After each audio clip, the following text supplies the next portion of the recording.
Welcome back, folks, and thanks for sticking with us on this Sunday morning. I hope you all are having a fantastic day so far. Hope you are enjoying a nice cup of coffee. Well, joining us now, we are talking to the folks from Safe Haven for Kids, and we are joined by Angela Ridling, the founder and executive director, and Priscilla Gomez, who is the program director. I want to thank you both so much for coming in this morning. Thank you for having us. Thank you. And so I want to talk a little bit about what Safe Haven for Kids is and kind of what you all do there. Safe Haven for Kids is going to be an emergency shelter for abused children. We're excited to be opening our doors soon and provide a service to the children that has not been available to them in Hidalgo County for the longest time. I know, and you are opening those doors. We're hoping February. We're not positive at this time, but that's what we're looking at. Of course, yes. But that was you were just granted some money, or earlier this week. Yes. And by so the that was Commissioner's Court, we were given $75,000 grant to help us open our doors. So that's we're excited about that. That's great, and so that's going to really very grateful to them. Of course, for making this possible. Of course, and so let's talk a little bit more about, again, so you said it's going to be a place for children, for abused children to come and, again, safe haven for them. So, and this is kind of for children that just have, is it someone that don't have a place to go? This is for children who have been removed by Child Protective Services for their safety, and so they're pending a foster home, right? Because they get filled up really fast. There's not too many down here, so this allows them to stay in the county and stay in a safe space and be taken care of in a home environment. And prior to, or what kind of made you guys decide to open up a place like this? I'm originally from the Valley. I had moved away for many years. I came home and I wanted to do something for the community. So I started doing some research as to what was not available for abused children in this area. So I found out there was no emergency shelter. So I got busy getting things ready to get that started. And I was lucky to meet a friend who has a home in Alamo, 6 bedrooms, 5 baths on 2.5 acres. And it was just absolutely perfect to do this. So I just hit the ground running, and I went out and asked for donations. For example, all our bunk beds were donated by Lax. Ashley Furniture donated the mattresses.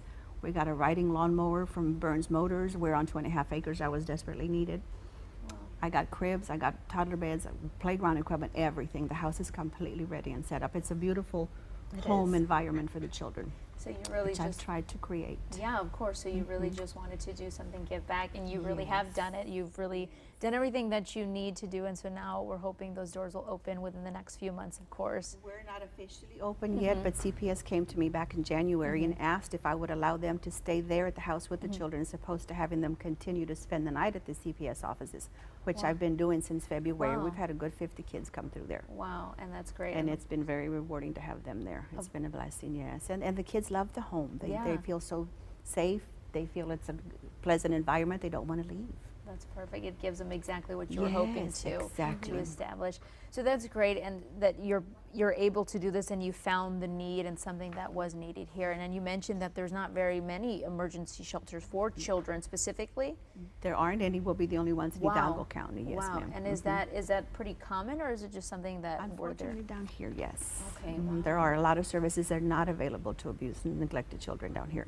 So we want to do other programs for them in the future as well. Of course. And as you mentioned, prior to the only shelter that is an emergency shelter for children, what would, if you don't mind me asking, what would happen in general in other cases where they would be removed? Would they just stay? So the children would have to travel a lot farther to stay in other shelters, right, awaiting a foster home. Corpus Christi, Laredo, and it really puts a hardship on the children and Child Protective Services as well, because the children have to travel at the time of removal, and then they would have to travel back for their court date. So this will allow them to stay home and stay in their community, and then not have the travel time. Of course, and that's going to be super important to keep them in their own community as well, because they're going through a very trying time, a very traumatic experience, and to take them out of everything that they absolutely know at the moment, to kind of take them to, as you mentioned, Corpus Christi or another community is kind of even harder for them. Absolutely. And it allows them to stay here and visit with family, have constant contact with their family as well. Yeah, of course. And so moving forward, once you guys fully do open, what is your kind of hope and the growth for this for Safe Haven? Well, as I mentioned, we are on 2.5 acres, and the property is being rented at this point. Once we raise the funds to purchase the property, then we do plan to expand, because we've got plenty of room back there. I'd like to build more cottages and take in more children. At this point, we are going to be licensed for 14, but have the capacity for 21. And unfortunately, Hidalgo County, out of the 254 counties in the state of Texas, Hidalgo County is number 7 for the most child abuse cases. So what we're doing is very, very much needed in this area. And we're happy to be providing that service and hopefully expand soon. Of course. And why do you think there is the lack of in this community for those kind of shelters? I don't understand. I really don't know. I can't answer that. I think that's really surprising because, you know, the need has been there. As bad And, as it is. you know, it's something that was just overlooked for so long. So it's good that we're here now and that we're able to provide the service. And, you know, Angela's plan to continue growing is amazing. Of course. CPS is just ecstatic that we're going to be doing this for the kids. Very excited, because that way it allows them to take their time and place the children, you know, with the right fit, with the right family. Exactly. So they'll be able to stay with us anywhere from 48 hours to 60 days Wow. until CPS finds a more permanent placement, like she said, either a foster home or a family member once they've been cleared to take in the children. Perfect. And that's pretty across the board. That's what will Yes. happen. 60 days will be their max, and then they'll find. Or longer if Okay. we need to. I've spoken to other shelters where they stay up to 8 months. It Oh, just wow. depends on the situation. It really depends on what the child needs and what the court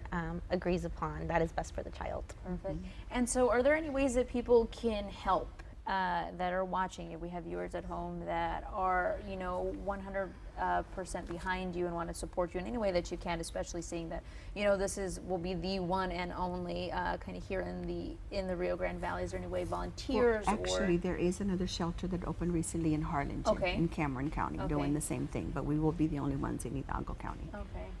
So in Hidalgo, Yes. that's what I meant to say, Hidalgo County, not the Rio Grande Valley. I apologize. That's okay. And so is there any way that people would like to help in Hidalgo County? Can they help you in any way? Volunteers? Absolutely. Volunteers, we absolutely love to have volunteers. We want them to come in and spend time with the children, teach them an activity, play a game with them, you know, play ball with them, read to them, rock the babies. There's a lot of women that want to come in and rock the babies, which we welcome that as well. Of course. And we still need clothes and shoes and books and toys and all those things, because when the kids come to us, most of the time they come with nothing. So I'm collecting backpacks when they leave. They can take a backpack with their favorite book, their favorite toy. The Winter Texans have been an amazing help. They've made a lot of hundreds of handmade quilts. So when the kids come there, I let them take a quilt, pick one, pick your favorite, and take it with you. Wow, that's so They nice. can And we're take a pair of also shoes. wanting to gather funds to get a vehicle so that we can transport the children, because we will be transporting them to and from school.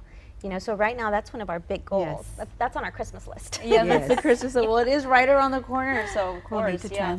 transport them to doctor visits, counseling sessions, you know, even recreational outings. We do have a 14-passenger van that was donated by Brookridge Retirement Community, but we would still like a couple of, you know, regular-sized minivans or vehicles just to have extra and transport the children. Of course. Well, you guys are doing a lot for Hidalgo County, and that's very important, and for the children in Hidalgo County as well.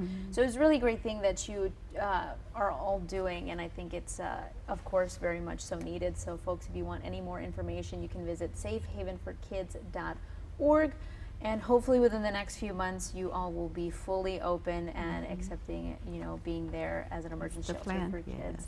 So I want to thank you so much for coming in today. I really Thank you for having appreciate us. it, and I wish you all the best of luck. Thank you. Thank you. Appreciate it. All right, folks, well, when we come back, we are talking to the folks from the Children's Bereavement Center for the Rio Grande Valley. We'll be right back.